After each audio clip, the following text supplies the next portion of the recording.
नमस्कार सभी को। परीक्षा जंक्शन के प्लेटफॉर्म पर सभी का हार्दिक स्वागत है। और आ जाइए सभी, एक बार फिर हम पॉलिटी की बात कर रहे हैं। जैसे कि मैंने बताया था आपको कि हम फंडामेंटल ड्यूटीज को अगले नेक्स्ट पार्ट में कराएंगे, और ये पार्ट आज लास्ट है, ये खत्म होने वाला है। ठीक है, तो आज सबसे पहले हम टॉपिक की एक इंट्रोडक्शन को लिख लेते हैं, टॉपिक के पॉइंट्स लिख लेते हैं, और उन पॉइंट्सों पे आज हम चर्चा करने वाले हैं ड्यूटीज के बारे में। ठीक है, तो मौलिक कर्तव्य, मौलिक कर्तव्य। चलिए तो स्टार्ट करते हैं। सबसे पहले आज का टॉपिक जो हमारा होगा वो होगा बर्मा कमेटी के बारे में, कि बर्मा समिति की टिप्पणियां, बर्मा समिति की टिप्पणियां। हमने एक प्लान सोचा है आपके बारे में, मैं उससे पहले एक बार बता दूं लिखने से पहले, कि अब हम छोटी छोटी स्टोरियां, चाहे इतिहास की हो चाहे पॉलिटी की हो, देखो इस बात को कतई नकारा नहीं जा सकता कि आज हमारी किताबों में, आज हमारे पुस्तकों में देखें, आज जितने भी बुक्स हैं हमारे पास, उनमें कहीं ना कहीं हमारे पॉलिटिकल इतिहास को, यानी पॉलिटिकल हिस्ट्री को और हिस्ट्री को स्पेशली रूप से छिपाया गया है। मैं आपको बता दूं, आज भी ऐसी कई सारी किताबें हैं जिनमें इतिहास और जिनमें राजनीतिक इतिहास, यानी जो हमारा संविधान के बारे में जो इतिहास रहा है हमारा, वो पूरी तरीके से उसका वर्णन नहीं दिया गया है बच्चों, डिस्क्रिप्शन नहीं है। तो इसलिए आपको ये लगता है कि हम जो पढ़ रहे हैं ये क्या बिल्कुल पूरा है? नहीं, ऐसा नहीं है।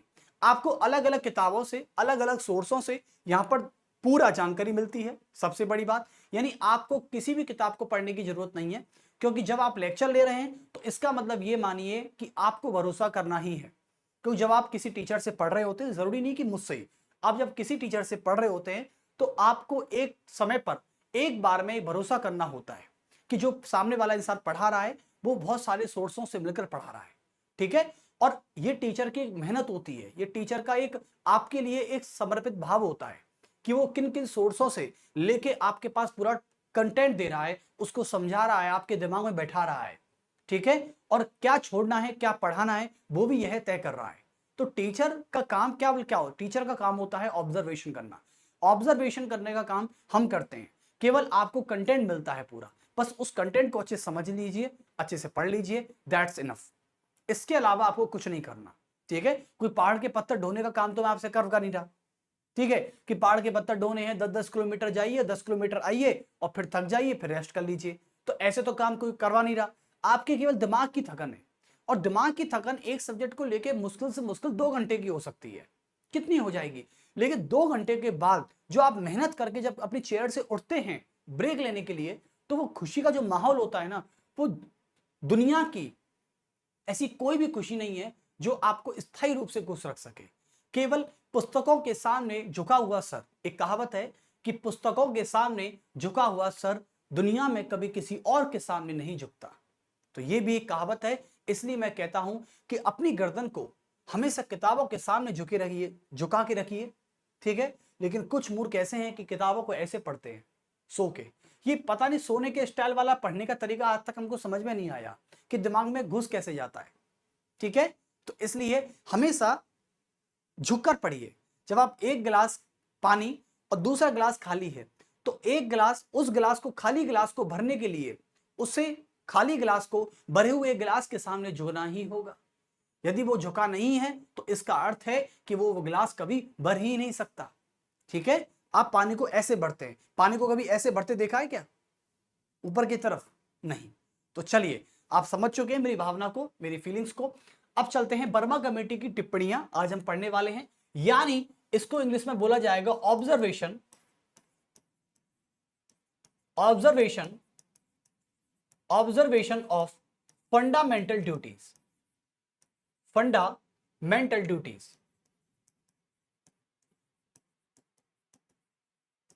ठीक है, उसके अलावा नेक्स्ट टॉपिक पढ़ेंगे आज ही पढ़ेंगे कि relation between fundamental rights and fundamental duties. तो आप देख सकते हैं, यानी मूल अधिकार और मूल कर्तव्यों के बीच में संबंध, मूल अधिकार, मूल अधिकारों एवं मूल कर्तव्यों के बीच में संबंध, मूल कर्तव्यों के बीच में संबंध, के बीच संबंध। तो इसका आप लिख सकते हैं कि relation between, relation between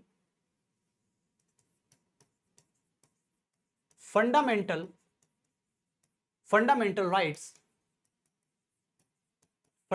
rights and duties.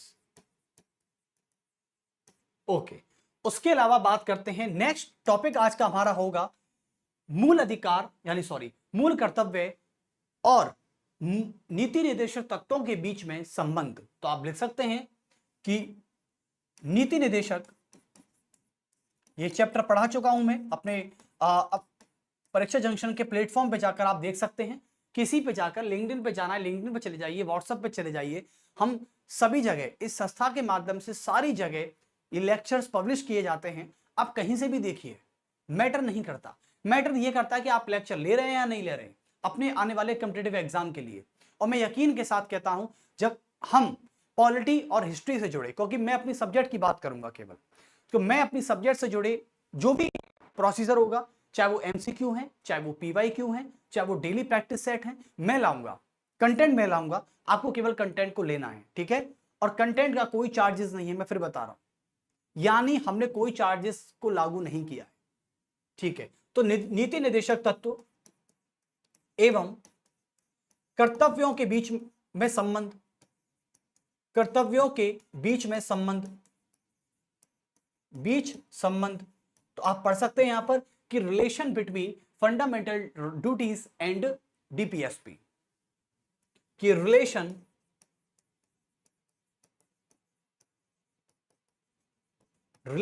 Between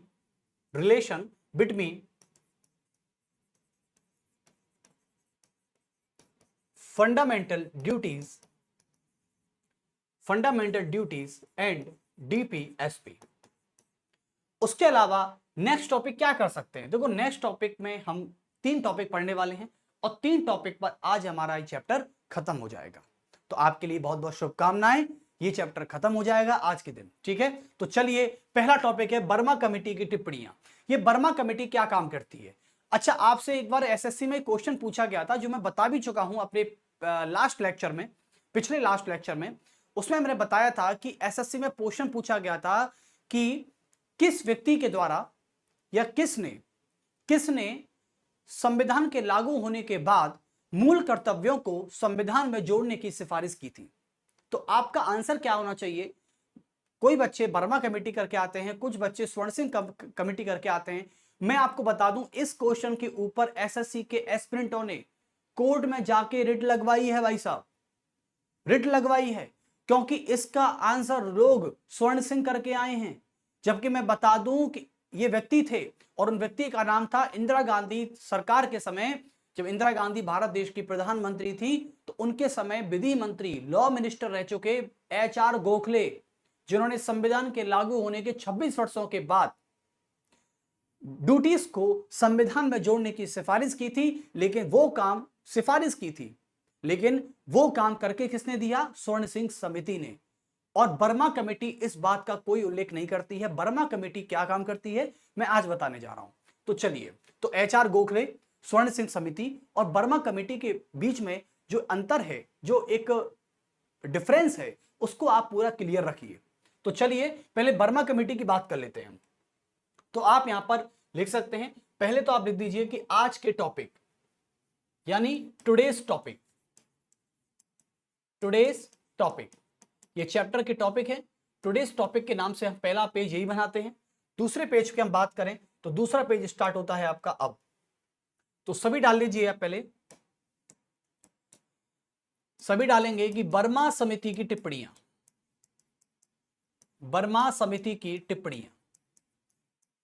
देखो, ये टिप्पणियां ऐसे फेमस कैसे हुई, आपको बता दूं मैं?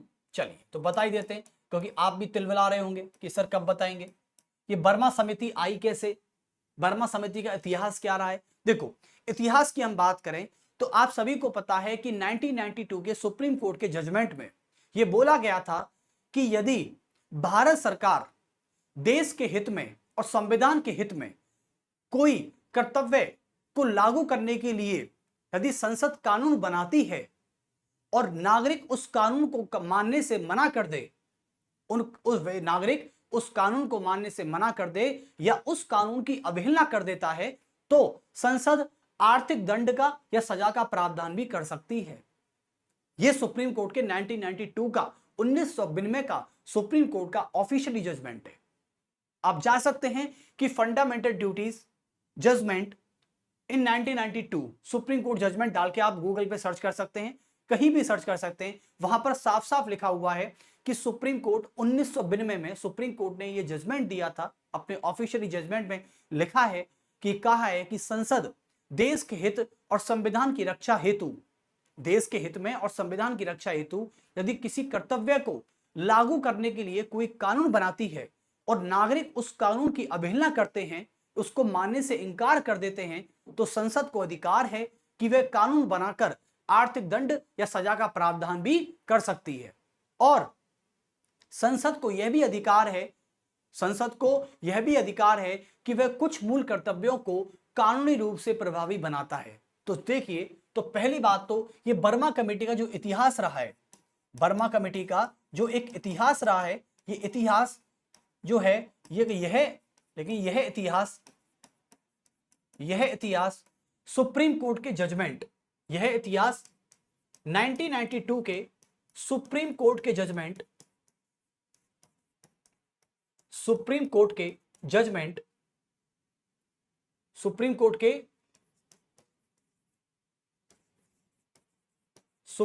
के जजमेंट के अनुसार, सुप्रीम कोर्ट के जजमेंट के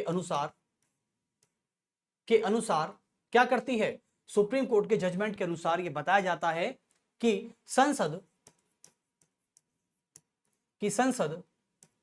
यदि किसी कर्तव्य को लागू करने के लिए, यदि संसद यदि संविधान के हित में और संविधान की रक्षा एवं देश के हित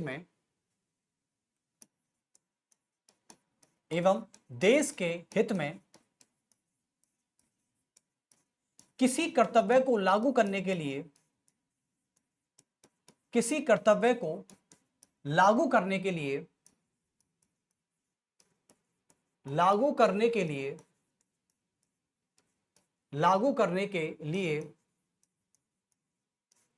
कोई कानून बनाती है,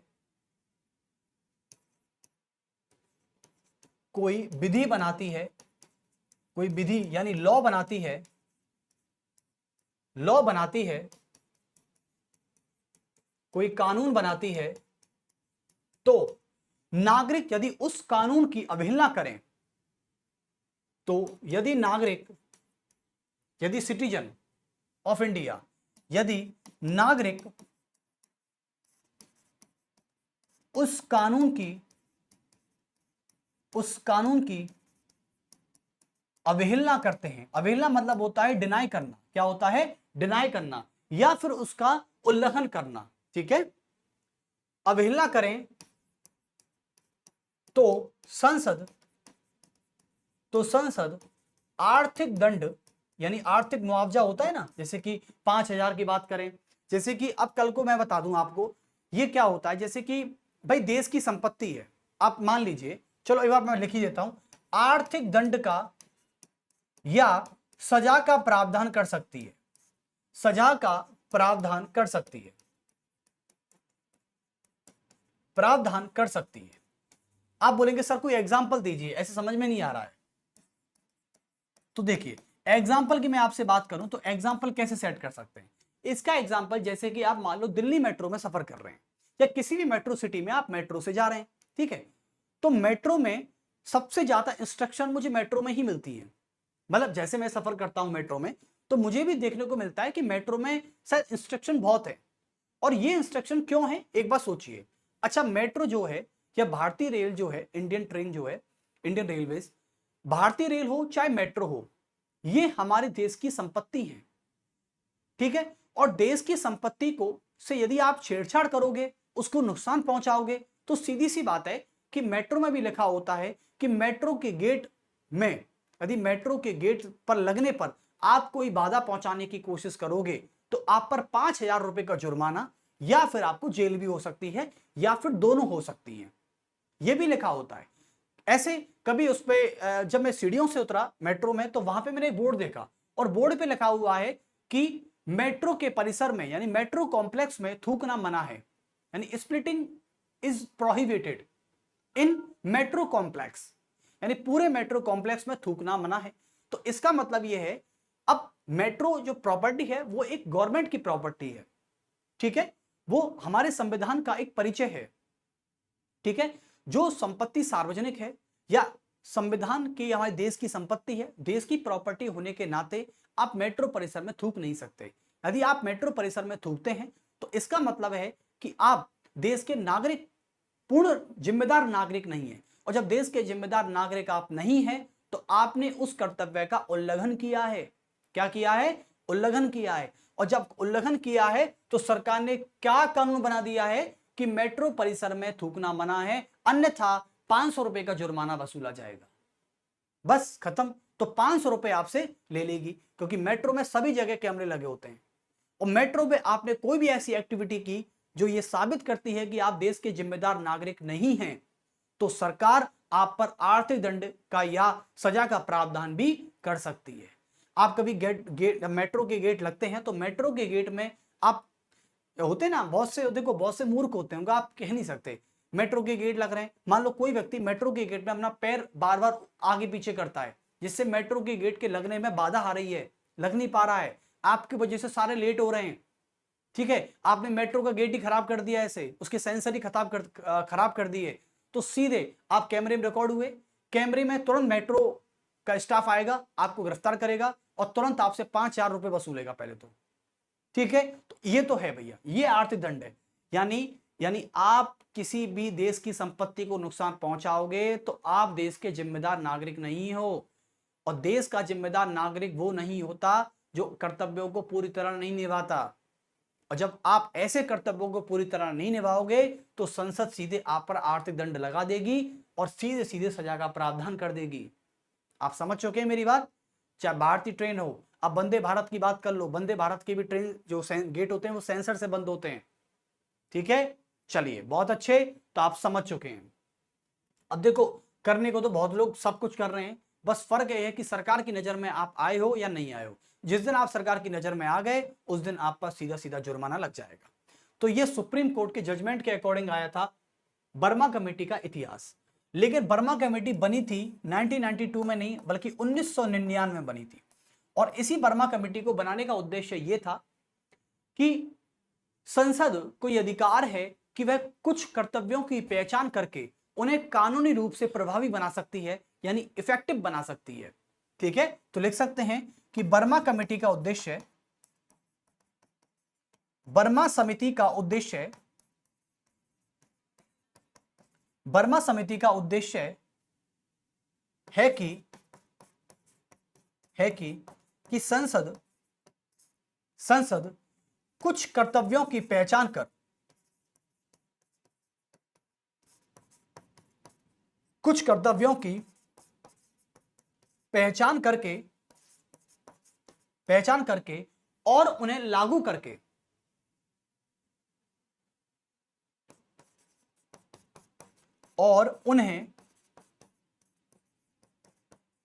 करके कानूनी रूप से प्रभावी बना सकती है, कानूनी रूप से प्रभावी यानी इफेक्टिव बना सकती है, प्रभावी बना सकती है। यानी आप समझ चुके हैं। तो ये बर्मा कमेटी का एक्चुअल में क्या है? ये बर्मा कमेटी का एक पर्पस है भाई साहब, ये उद्देश्य है इसका। बर्मा कमेटी क्यों बनाई गई? अब संसद जब किसी कानून को इफेक्टिव बनाएगी तो वो बर्मा कमेटी के सिफारिश के आधार पर बनाएगी। लेकिन बर्मा कमेटी आई कहां से? ये सुप्रीम कोर्ट के 1992 के जजमेंट से आई है। जब सुप्रीम कोर्ट में 1992 के जजमेंट में ये बोला गया था, सुप्रीम कोर्ट ने इसको वैधता जारी किया, लेकिन संसद को यह अधिकार कतई नहीं है कि वो कर्तव्यों की पहचान करके उनके लिए कानून बनाए और कानून 14 और 19 के असंगत हो जाएं। लेकिन मूल अधिकारों का उल्लंघन नहीं होना चाहिए, याद रखना। ये मत कहना से कल को मान लो सर संसद कोई कानून बनाती है और वह कानून कर्तव्यों को लागू करने के लिए बनाए गए हैं। और मान लो जिन कर्तव्यों को लागू करने के लिए बनाया गया कानून है, वही कानून हमारे फंडामेंटल राइट्स का उल्लंघन करता है, संविधान के भाग 3 का उल्लंघन करता है, तो क्या संसद ऐसे कानून को लागू कर सकती है? जी नहीं कर सकती, क्योंकि सुप्रीम कोर्ट ने साफ साफ कहा है कि वही कानून मान्य होगा जो आर्टिकल 14 और 19 के संगत है, कॉन्स्परेंस है, उससे मैच करता है। चलिए बहुत अच्छे। तो बर्मा कमेटी, अब संसद ने बर्मा कमेटी की सिफारिश के आधार पर कुछ कर्तव्यों की पहचान की और उन्हें कानूनी रूप से बाध्यकारी बना दिया। क्या बना दिया? बाध्यकारी बना दिया। जैसे कि एक अधिकार हुआ, आप पढ़ेंगे, जो व्यक्ति हमारे देश का नागरिक है और हमारे देश का नागरिक है भी नहीं है, लेकिन फिर भी वो हमारे देश में आकर, या हमारे देश का नागरिक, चलो नागरिक ही ले लेते हैं क्योंकि मूल कर्तव्य विदेशियों के लिए नहीं होते, मैं आपको बता दूं। यदि हमारा देश का नागरिक सिटीजन ऑफ इंडिया पूर्ण रूप से है, ठीक है, यहीं का रहने वाला इंडिया का, वो क्या करता है कि संविधान के प्रति, देश के राष्ट्रगान के प्रति, देश के राष्ट्रध्वज के प्रति अपमान व्यक्त करता है। जैसे कि अपमान का मतलब हुआ कि राष्ट्रध्वज के साथ वो क्या करेगा, या तो चीरफाड़ कर सकता है, या फिर उसको जला सकता है सार्वजनिक रूप से सबके सामने, या फिर उसको पैरों तले रख सकता है। देखो ये बहुत अपमानजनक बात है, लेकिन कहनी पड़ रही है। राष्ट्रध्वज को पैरों तले रखना, उसको जलाना, उसको फाड़ना, ठीक है, ये हो सकता है। देश के प्रति या तो वो देश विरोधी नारे लगा सकता है, ठीक है, ये भी हो सकता है।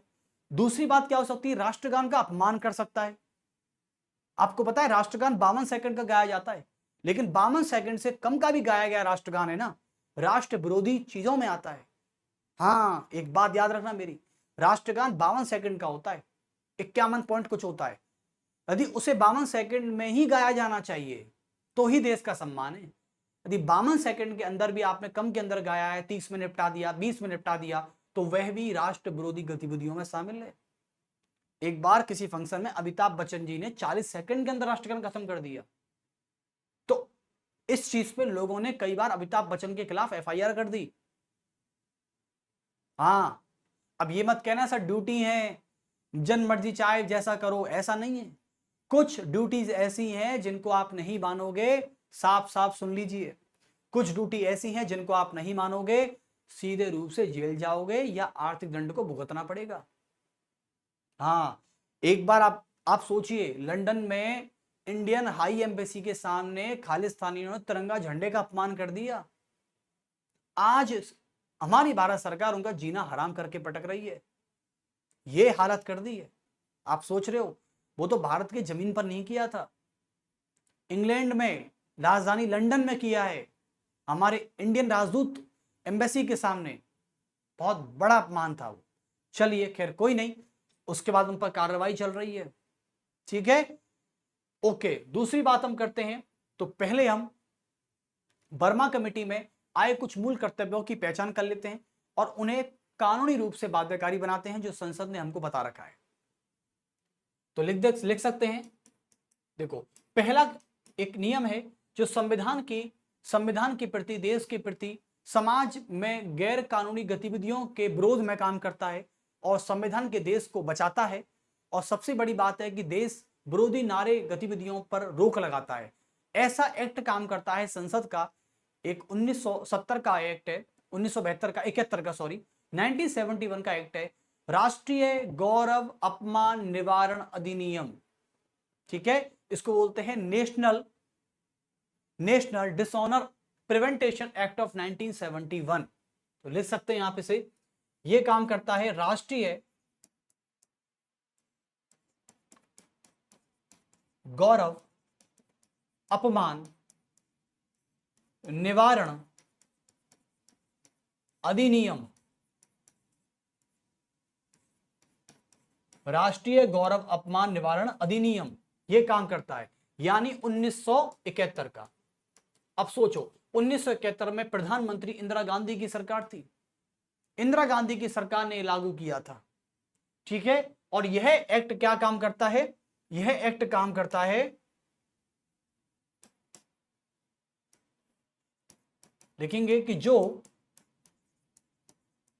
देश जो देश के प्रति एवं संविधान की रक्षा, संविधान एवं राष्ट्रगान,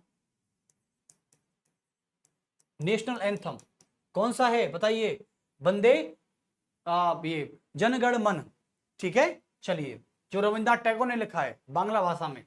राष्ट्रगान के साथ होने वाले अनादर को रोकता है, के साथ होने वाले अनादर को रोकता है, अनादर को रोकता है,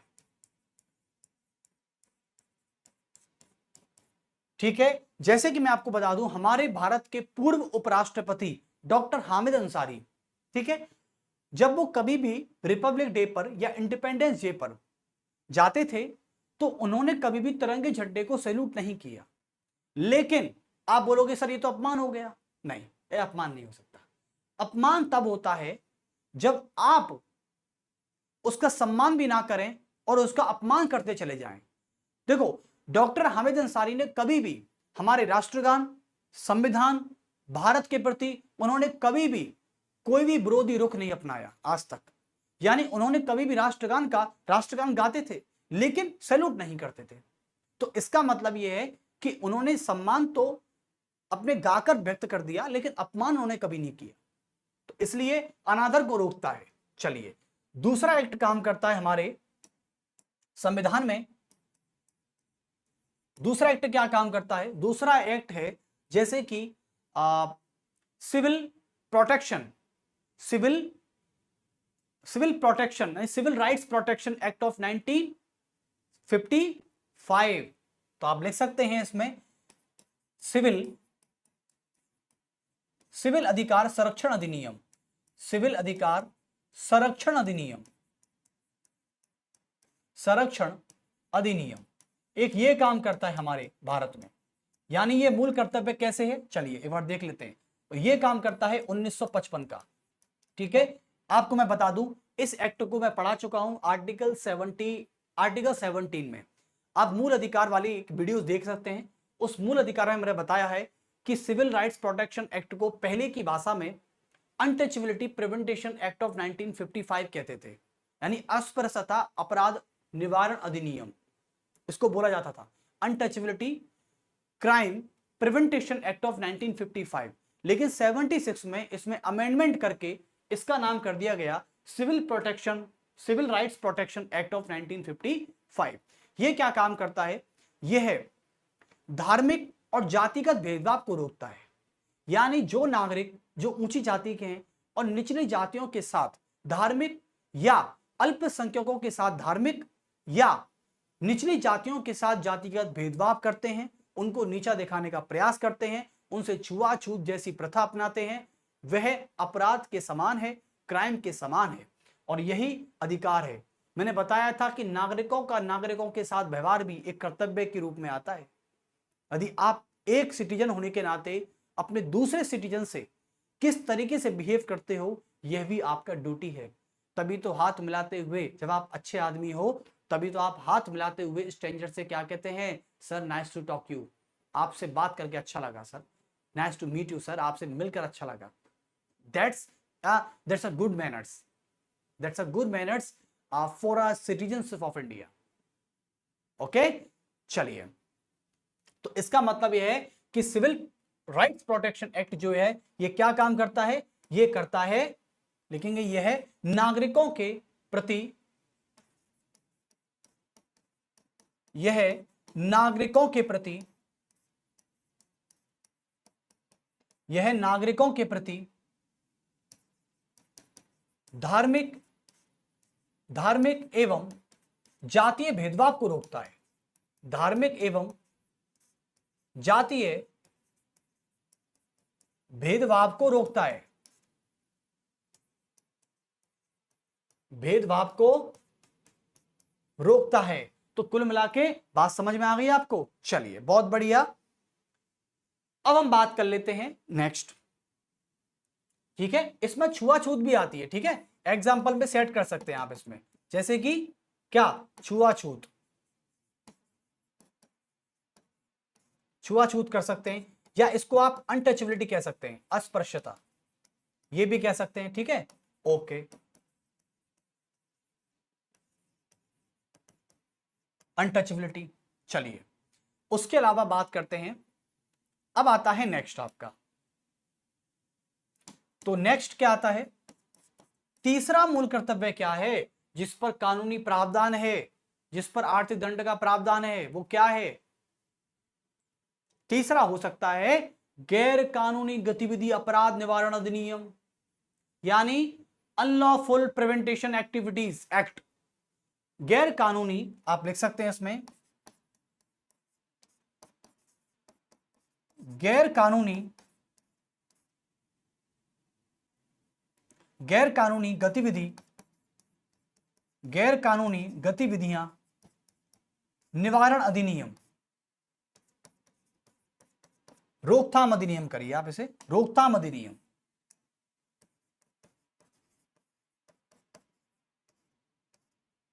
रोकथाम अधिनियम,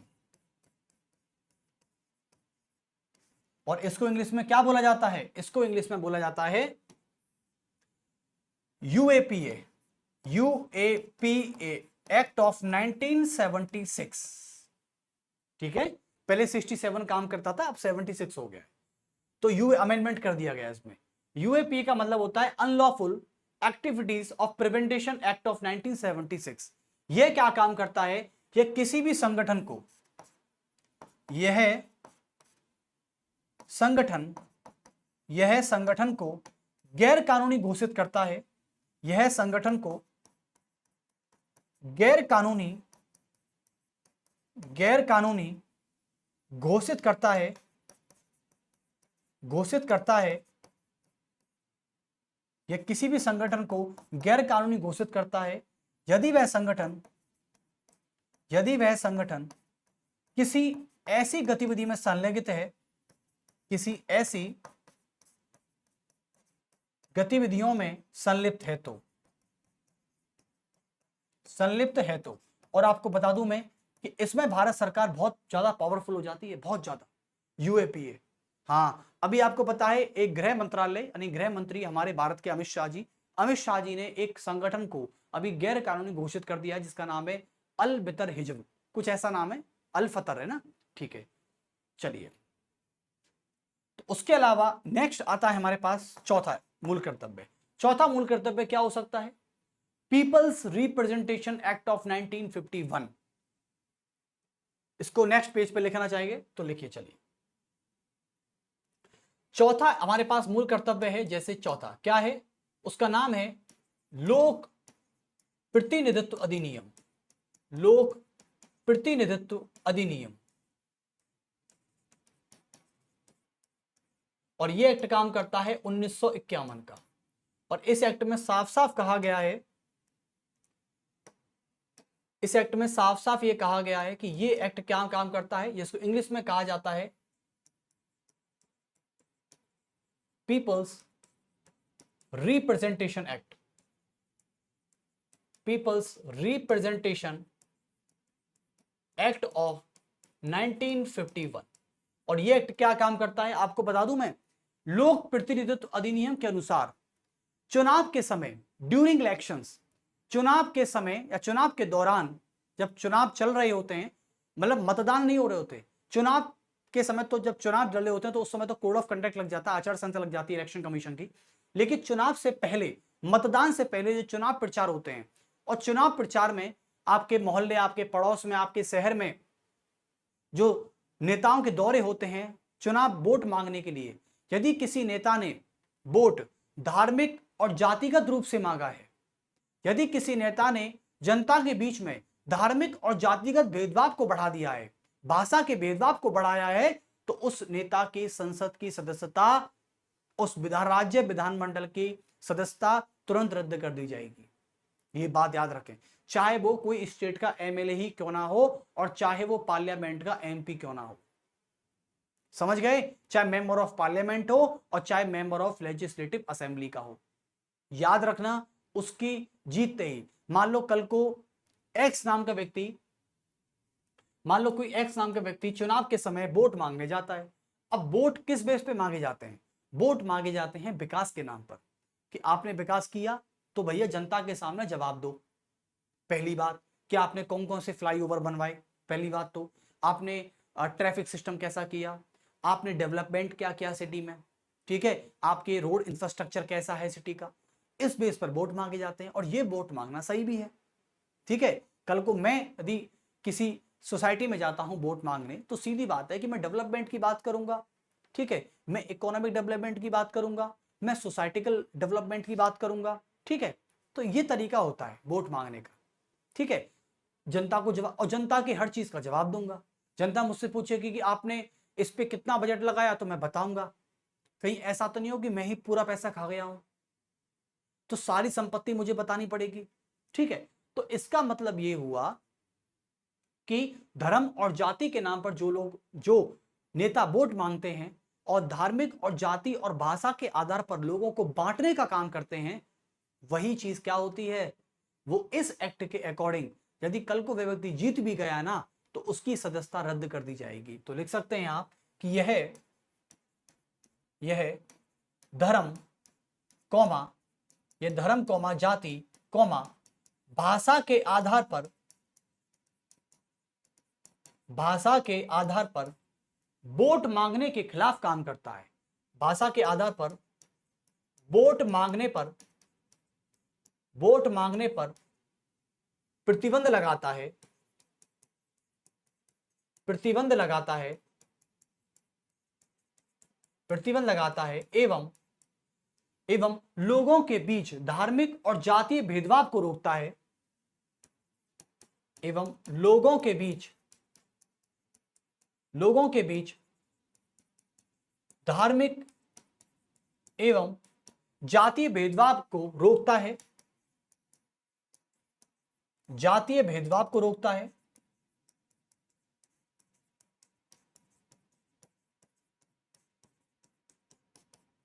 है, यदि ऐसा पाया गया, ठीक है, यदि ऐसा पाया गया, देखिए अन्यथा लिख दे, अन्यथा अदरवाइज, अन्यथा संसद या राज्य विधानमंडल के,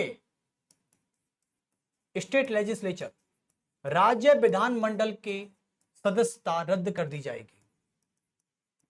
मेंबरशिप क्या कर दी जाएगी, सस्पेंड, सदस्यता रद्द कर दी जाएगी, रद्द कर दी जाएगी। चलिए बहुत अच्छे। तो अब आते हैं नेक्स्ट पर। तो समझ गए आप, पांचवा एक्ट क्या काम करता है? पांचवा एक ऐसा मूल कर्तव्य है जो हमारे बेचारे जीव जंतुओं के लिए है, जैसे कि वन्य जीव संरक्षण अधिनियम, यानी wild life protection act of 1972। तो लिख सकते हैं आप वन्य जीव संरक्षण अधिनियम, वन्य जीव संरक्षण अधिनियम।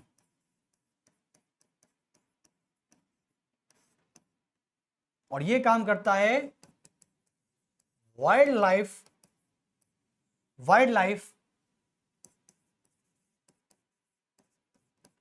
Protection act of 1972।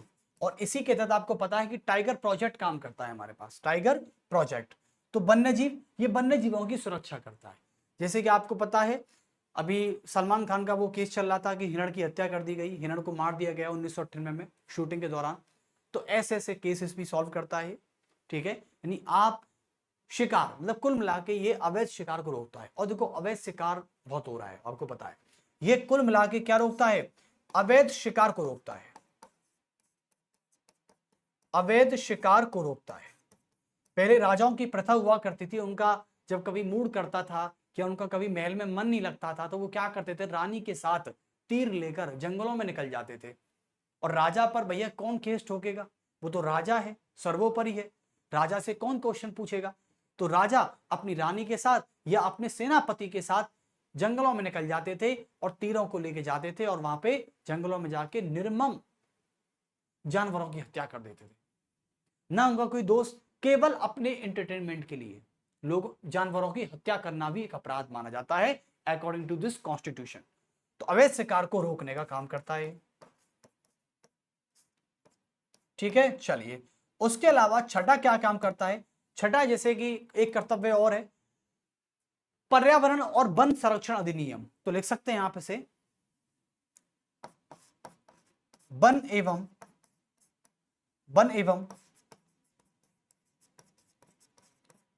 पर्यावरण संरक्षण अधिनियम। ठीक है, और ये काम करता है हमारे 1980 का। चलिए, तो ये क्या काम करेगा? जैसे कि प्रदूषण, ठीक है, प्रदूषण को रोकना, गंदगी को रोकना वनों में। ठीक है, आप वन में जाते हो, प्लास्टिक की बोतल कहीं फेंक दी, फूड पैकेट्स कहीं फेंक दी, ऐसा नहीं हो सकता, यानी उसका कंजर्वेशन करना है। ठीक है, environment and forest conservation act of 1980 ये काम करता है। चलिए, और वन के तहत वन संरक्षण अधिनियम 1980 के तहत एक काम करती है जिसे आप कहते हैं राष्ट्रीय वन नीति, यानी national forest policy. National forest policy, ठीक है, वो ये काम करती है।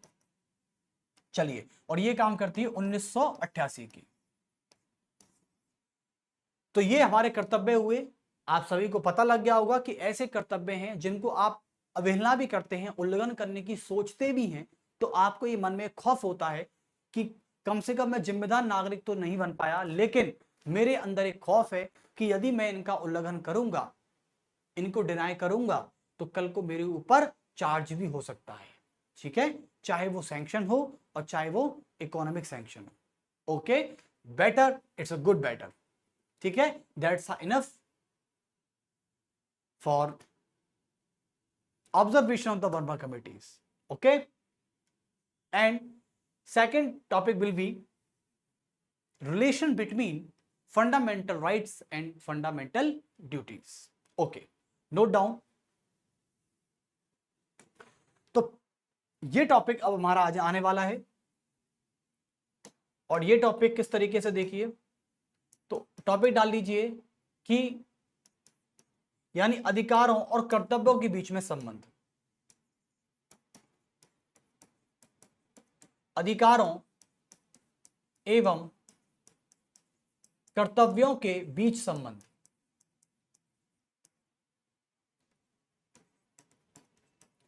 देखिए, अधिकारों और कर्तव्यों के बीच में संबंध में मैं आपसे बात करता हूं, तो मुझे एक चीज बताइए आप, जैसे कि अधिकार हैं, भाई अधिकार जो होते हैं ये बाध्य नहीं हो सकते। मतलब कहने का अर्थ ये है मेरा कि मौलिक अधिकार जो होते हैं ये कानूनी रूप से बाध्य होते हैं, मतलब कानूनी रूप से। ठीक है, लेकिन इसमें कुछ लिमिटेशंस भी होती हैं। लेकिन कर्तव्यों को निभाते वक्त आपकी कोई लिमिटेशंस नहीं होती। यदि आप अपने दिल से निभा रहे हैं तो आप उसमें पूरा रस जाइए, झुक जाइए, आपसे कोई कुछ नहीं बोलेगा। समझ गए ना? यानी जब आप कर्तव्यों को निभाने की बात करते हैं तो वो कानूनी रूप से बाध्यकारी नहीं होते। तो आप लिख सकते हैं संबंध में क्या चीज है, जैसे कि अधिकार और दोनों कर्तव्य, इनकी प्रकृति, पहले में क्या आएगा संबंध में कि इनकी प्रकृति मूल प्रवृत्ति की होती है। इनकी प्रकृति मूल प्रवृत्ति की होती है। दोनों मूल होते नहीं होते, बिल्कुल सही बात है। तो ये मूल प्रवृत्ति के हैं भाई साहब दोनों। पहला संबंध मिल गया।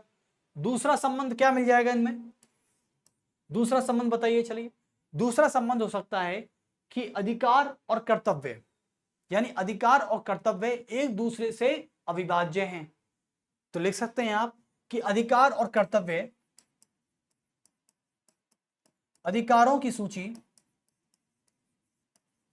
अधिकारों की सूची एवं कर्तव्यों की सूची, एवं कर्तव्यों की सूची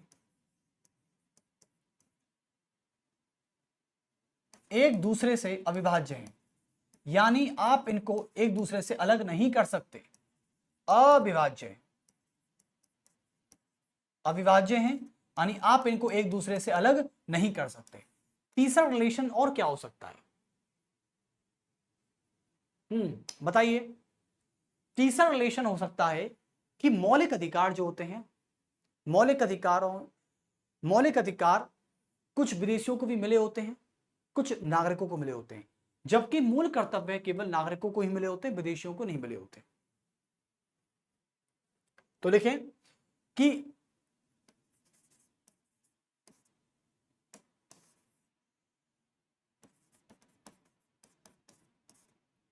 सभी अधिकार नागरिकों का विकास, नागरिकों का सर्वांगीण विकास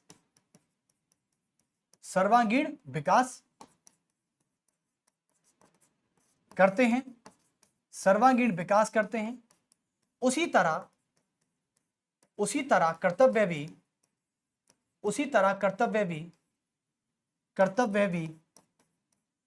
विकास के परिप्रेक्ष्य में, या इस तरह कर्तव्य भी नागरिक को जिम्मेदार बनाते हैं, नागरिक को जिम्मेदार बनाते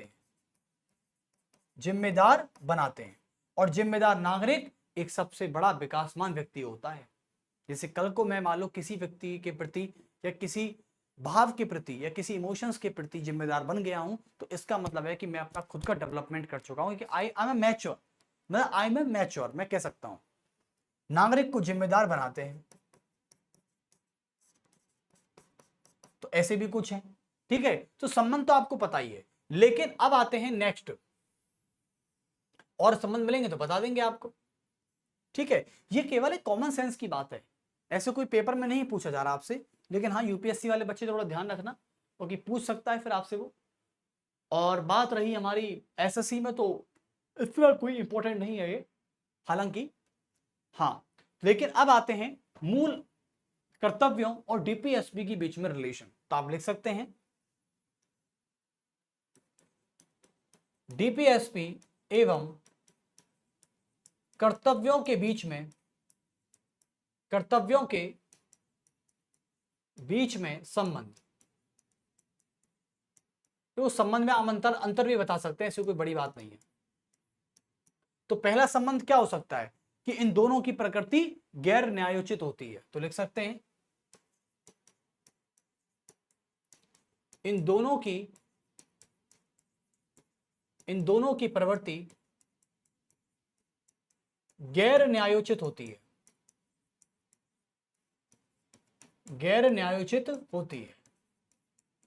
चलिए, ये तो आप जानते ही हैं, पढ़ा चुका हूं। दूसरी हम बात करें तो दूसरा संबंध क्या हो सकता है। देखो, दूसरा संबंध यहां से ले लेते हैं कि अधिकारों की सूची और कर्तव्यों की सूची एक दूसरे से अविभाज्य है, पहली बात तो। लेकिन क्या आपको क्या लगता है कि डीपीएसपी और ड्यूटीज एक दूसरे से बटे हुए हैं या एक हैं? ये दोनों एक हैं, दोनों ही एक हैं, क्योंकि डीपीएसपी समाज का कल्याण करता है, और जो समाज का कल्याण करेगा वही हर नागरिक को, हर व्यक्ति को एक जिम्मेदार नागरिक भी बनाएगा। तो लिख सकते हैं कि डीपीएसपी देश का कल्याण करते हैं, डीपीएसपी देश का कल्याण एवं कर्तव्य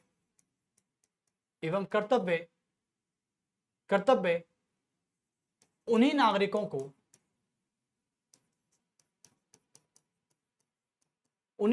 के साथ कल्याण का भाव रखता है, कल्याण का भाव रखता है। तो कुल मिला के मुझे बात समझ में आ ही रही है। चलिए तीसरी बना लेते हैं। देखो, डीपीएसपी को लागू करने के लिए सरकार फैसला अपने पक्ष में करती है, यानी जब सरकार को लगता है कि डीपीएसपी लागू करना है या नहीं करना है, ठीक है। लेकिन डीपीएसपी को लागू करने का उद्देश्य सरकार के पीछे बहुत अच्छा मोटिव होता है, ठीक है। लेकिन उसी प्रकार कर्तव्य भी, जब सरकार कर्तव्य बनाती है तो वो भी समाज और देश का कल्याण ही कर रही है। चलिए,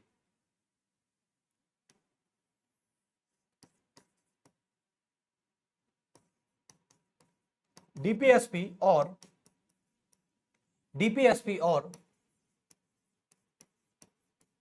मूल कर्तव्यों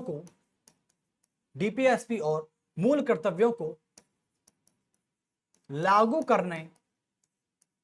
करने के पीछे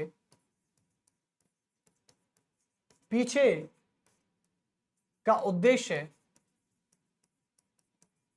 उद्देश्य केवल समाज को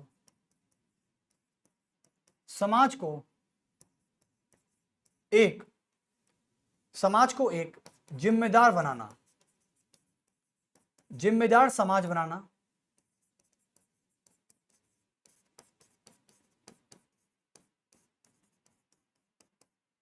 चलिए तो 3 मैंने बता चुका हूं। यानी पहला हमने ड्यूटीज के बारे में लिखा था आप सभी के, ये वाला, इसके रिलेशंस हमने देख लिए थे। उसके बाद हमने डीपीएसपी की बात की थी, दोनों के रिलेशन हमने यहां से देख लिए थे, समझ गए आप। चलिए तो ये चैप्टर अब यहां पर फिनिश होता है और खत्म समाप्त होता है फंडामेंटल ड्यूटीज। लेकिन इसके बाद मैं जो आपको बताने वाला हूं वो बहुत ही इंपॉर्टेंट है। कल हमारा ये प्रयास रहेगा कि कल हम फंडामेंटल ड्यूटीज से जुड़े जितने भी एमसीक्यू होंगे, जितने भी पीवाईक्यू होंगे, जितने भी का मतलब है कुछ लिमिटेड, जैसे कि 5 से 8 यहां पर लाएंगे और आपके लिए रखेंगे।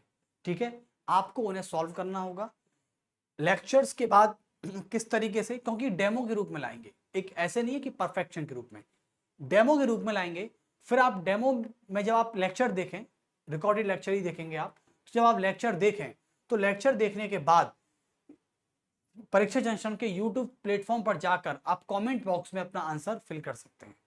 ठीक है, ताकि आपको ये सेटिस्फैक्शन रहे कि मैंने जो पढ़ा क्या मैं उसका आंसर कर पा रहा हूं या नहीं कर पा रहा।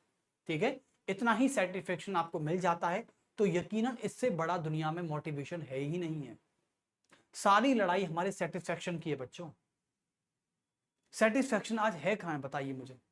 कोई भी काम शुरू करते हैं मिलता ही नहीं है, सेटिस्फैक्शन नहीं मिल रहा, बताओ कहां से मिलेगा। आपने किसी खूबसूरत चेहरे को देख लिया, आप इसी पे ले लीजिए। आपने जब किसी खूबसूरत चेहरे को देखा है तो उससे खूबसूरत चेहरा दुनिया में और भी है, कहां से मिलेगा सेटिस्फैक्शन। जब किसी इंसान से नहीं मिल रहा तो क्या इससे मिल जाएगा। क्या इतनी तैयारी ही पर्याप्त है कंपटीशन के लिए? नहीं, इतनी तैयारी पर्याप्त नहीं है। जब आप किसी बेहतर से बेहतर की तलाश में रहते हैं तो आप ये कैसे कह सकते हैं कि इतना ही पर्याप्त है। क्या इससे कोई बेहतर नहीं हो सकता? आजकल तो ये तो हो रहा है रिश्तों में कि बेहतर की तलाश हमेशा रहती है, हर सेकंड, हर मिनट, हर घंटे रहती है। कौन क्या बेहतर मिल जाए, समझे ना। चाहे रिश्ते की बात हो, चाहे किताबों की बात हो, और चाहे कंटेंट की बात हो, समझे ना। आज कोई कंटेंट आप पढ़ रहे हैं, उससे अच्छा कंटेंट मार्केट में आ जाएगा तो तुरंत आप मार्केट निकल जाओगे, वहां से अच्छा कंटेंट ले आओगे। उसके अगले दिन दूसरा कोई कंटेंट अच्छा आ जाएगा, चाहे आप लाओ ही नहीं लेकिन आपका माइंड तो वहीं रहेगा कि मेरा दोस्त उस कंटेंट को पढ़ रहा है जो अभी आया है, मैं तो पिछला 1 साल पुराना पढ़ रहा हूँ भाई साहब, क्या पता मेरा नहीं हुआ तो। ये चीज आपके दिमाग में एक क्या करती है, एक असंतुष्ट की धारणा को विकसित करती है, और ये सेटिस्फैक्शन नहीं है। सेटिस्फैक्शन है कहां है फिर बताओ। सेटिस्फैक्शन है आपकी खुशी में, जिसे सीक्रेट हैप्पीनेस कहते हैं। क्या कहते हैं? सीक्रेट हैप्पीनेस कहते हैं। ये आंतरिक जो खुशी होती है ना, जिसे कभी बताया नहीं जा सकता, ये वो सेटिस्फैक्शन होता है, वहां पर लीजिए सेटिस्फैक्शन। चलिए तो फिर अब हम कल एक नया चैप्टर स्टार्ट करने जा रहे हैं संविधान का भाग 5। बहुत बड़ी बात है कि आज हम पॉलिटी में संविधान के भाग 5 की तरफ आ चुके हैं, और संविधान का भाग 5 ये हमें गवर्नमेंट के बारे में समझाएगा, और संघीय कार्यपालिका यानी यूनियन एग्जीक्यूटिव, और उसमें हमारा चैप्टर होगा राष्ट्रपति, और राष्ट्रपति हम कल से स्टार्ट करने वाले हैं। तो प्लीज अवेयर हो जाइए, यानी आप जिस सरकार की तैयारी कर रहे हैं, सरकारी नौकरी की, उस सरकार में रह के आपको काम कैसे करना है, इसको काम करने से, समझने से पहले बेहतर यह जानना जरूरी है कि सरकार कैसे काम करती है। तो इसके लिए आप कल बने रहिए। कल हमारा लेक्चर आने वाला है union executive part 5 of the Indian constitution, और हमारा चैप्टर का नाम होगा राष्ट्रपति। लेकिन ये कार्यपालिका शब्द है, ये संघीय शब्द है, इनके बारे में हम कल जानेंगे, आज नहीं। आज आपको थोड़ा बहुत यहाँ पर पेशेंस रखना पड़ेगा, क्योंकि पेशेंस जितना आप अच्छा रहेगा उतना ही आपको सेटिस्फैक्शन अच्छा मिलेगा। तो ठीक है, और सबसे बड़ी बात है कि आप परीक्षा जेएन के जितने भी सोशल मीडिया प्लेटफॉर्म हैं उनको फॉलो कर लीजिए, ताकि हम आगे आपके लिए और भी सारे प्रोसेस कर पाएं, आगे आपसे और भी जुड़ पाएं। हम चाहते हैं कि हम हर एक कनेक्टिविटी हर बच्चे तक हो, ताकि हम जो भी बना रहे हैं वो एक को नहीं बल्कि सबको फायदा उसका मिले। और यहाँ पर कंटेंट हुए, एमसीक्यू हुए, वो सारे डिस्क्रिप्शन में जाके आप वहां पर डाउनलोड भी कर सकते हैं। तो सबसे बड़ी बात ये भी फैसिलिटी है। और कंटेंट हम जल्दी लाने वाले हैं परीक्षा चयन करके, ठीक है। आपको पॉलिटी का कंटेंट चाहिए, आपको जिसको भी चाहिए, एसएससी का चाहिए एसएससी का लीजिए, यूपीएससी का चाहिए यूपीएससी का लीजिए, जिस एग्जाम का भी आपको कंटेंट चाहिए होगा, हम तुरंत सोशल मीडिया प्लेटफॉर्म के डिस्क्रिप्शन पर डाल दिया जाएगा और आप वहां से वो कंटेंट ले सकते हैं, पढ़ सकते हैं। आपको अच्छा लगता है तो अच्छी बात है, ठीक है, वरना सबके व्यूज अलग अलग होते हैं। खैर ओके। और आपको परीक्षा चयन के कोई भी इंक्वायरी या सजेशन से मैटर, कोई भी आपके पास इशू है या कोई क्वेरी है या कोई आपको क्वेरी है, सजेशन है, आपको कोई भी कुछ पूछना है किसी फैकल्टी के रिगार्डिंग या किसी फैकल्टी के सब्जेक्ट के रिगार्डिंग, तो आप यहां पर जाकर पूछ सकते हैं। और हमारे देखें पूरा history, polity, economic, GK, current affair सब कुछ है, बस देरी आपकी है। तो चलिए फिर मिलते हैं आपसे अगले नेक्स्ट लेक्चर में, पॉलिटी में union executive part 5 of the Indian constitution ये पढ़ने वाले हैं। तो प्लीज सरकारी नौकरी करने से पहले सरकार के कार्यकाज को जान लीजिए, तभी आप समझ पाएंगे कि सरकार आपके साथ कैसा बिहेव करेगी, आपके साथ कैसा ट्रीट करेगी और आपसे काम कैसे करवाएगी। ये सबसे ज्यादा जरूरी है, ये सबसे ज्यादा जरूरी है कि आपसे काम कैसे करवाएगी। आपको सरकार के ऑर्डर फॉलो कैसे करने पड़ेंगे, कब आपको हाँ बोलना है, कब आपको ना बोलना है, ये भी आपको सिखाया जाएगा पॉलिटी में। चलिए, तो इसे बोलते हैं पॉलिटी, मतलब होता है पॉलिटिकल साइंस की एक ब्रांच। क्या है? एक ब्रांच है केवल। मतलब पॉलिटिकल साइंस तो फिलॉसफी में चली जाती है, थोड़ी बहुत साइकोलॉजी में भी आ जाती है, तो अलग अलग ये शास्त्र है पूरा। देखिए पॉलिटिकल साइंस की छोटी सी ब्रांच है पॉलिटी, उसमें है आपका कॉन्स्टिट्यूशन, उसमें है आपकी गवर्नमेंट, ठीक है। चलिए, तो आप मिलते हैं आपसे नेक्स्ट पॉलिटी के लेक्चर में और फिर